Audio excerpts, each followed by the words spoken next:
We heard from Angel Reese today, and we heard from Tyler Marsh. Tyler Marsh, folks, let's send our best wishes to Tyler Marsh. He's about to be called every name under the book. Sellout, Uncle Tom. They didn't have the forethought to even say, this is what our story is going to be, and we need to stick to it.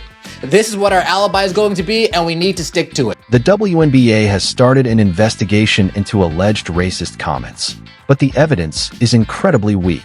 What Chicago Sky coach Tyler Marsh said about what he did or didn't hear during the game is shocking.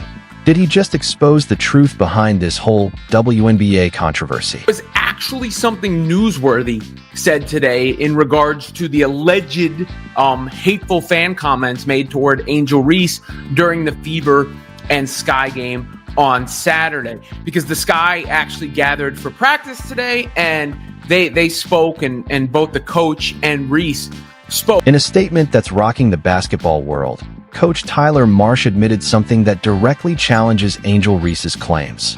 So why is the WNBA launching an investigation based purely on social media chatter, without a single piece of video or audio evidence? Instead of celebrating an incredible game, we're caught up in a controversy that seems to be built on nothing but rumors. So what exactly did Marsh say? And what did Reese post that completely contradicts the image she's trying to present? If you stand with Indiana, comment, "I've got the Fever" down below. Let's go. More notable comments came from Tyler Marsh, the head coach of the Chicago Sky. Here is what he said without further ado, which is probably the biggest bit of information, actual information we've gotten since this whole can of worms was opened, other than the actual statement. Coach Tyler Marsh may have just blown up the entire WNBA investigation with 6 simple words. "I heard when everyone else did." That was his direct response when asked when he first became aware of the alleged comments during the Fever versus Sky game.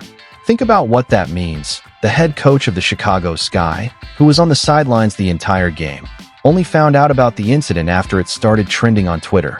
Marsh went on to say, "I think it's something that we heard about, and so we're just forthcoming with anything that the league is able to do investigation-wise."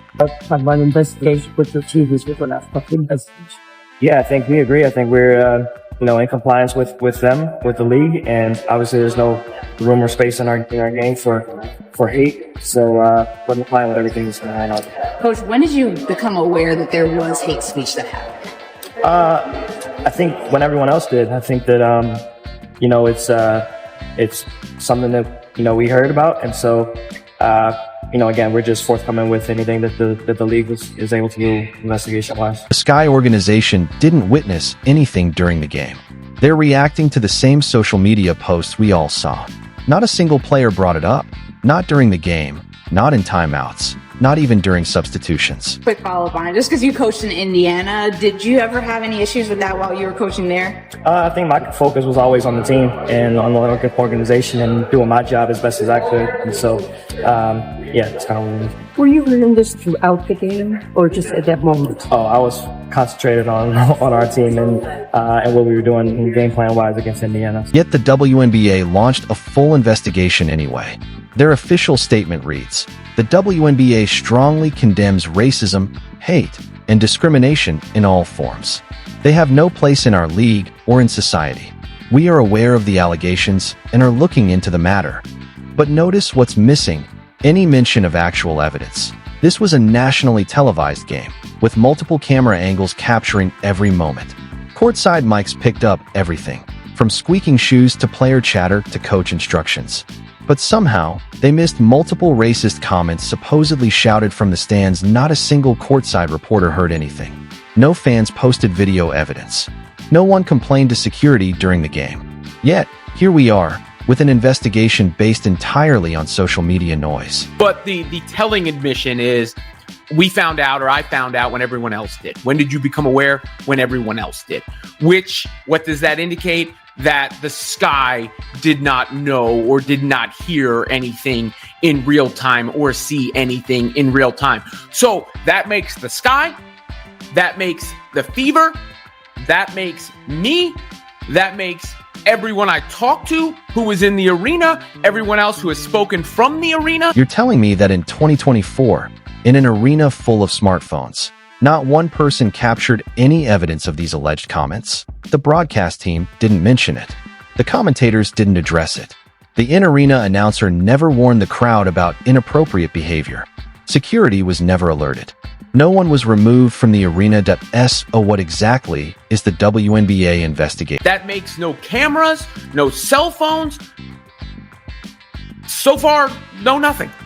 To substantiate the alleged hateful fan comments or fan misconduct or however you want to label it, which makes me question mightily what the investigation is based on.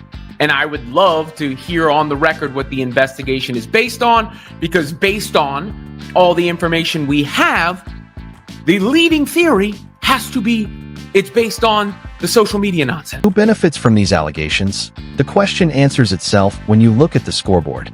Indiana 93, Chicago 58. The Sky were blown out on their home court, and Angel Reese was completely outplayed. Yet somehow, the post-game headlines weren't about the Fever's dominant performance. They were about unverified accusations. The WNBA took social media rumors and gave them the weight of an official investigation, without a single person in the arena backing the claims. That's not just irresponsible. It's suspicious as to what actually happened during those 40 minutes of basketball. While these supposed comments were being shouted, let's look at what the cameras did capture. There was another post from an account that I think now went private or deactivated that alleged things were said to Reese, but no even proof that that person was there or not. Whether they were there or not, whether they saw or heard anything or not, nothing to back it up. And if that is indeed the case, it's embarrassing. It is embarrassing. It really, really now seems like this is based on social media, and that the social media stuff was based on Sky fans online who couldn't handle getting the belt to the ass, who couldn't handle the beating that the Indiana Fever put out on the Sky there. The entire narrative falls apart the moment you actually watch what happened on the court. With 4:38 left in the third quarter, Caitlin Clark was called for a flagrant 1 foul on Angel Reese. The replay shows Clark making contact with Reese's arm while defending, causing Reese to fall. Was it physical? Yes. Was it a flagrant? That's debatable. But one thing's clear, that's basketball. What happened next is even more telling.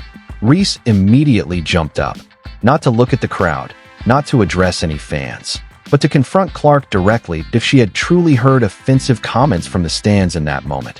Wouldn't her attention have shifted there? Instead, her focus was entirely on Clark. Aaliyah Boston quickly stepped in to protect her teammate, earning herself a technical foul. Reese also received a tech for her reaction to no point did she acknowledge the crowd, signal to security, or point out any inappropriate behavior. After watching Caitlin Clark's flagrant foul on Angel Reese and the aftermath, there is no way Angel Reese can continue the lie that she doesn't dislike Caitlin Clark. I know what hatred looks like.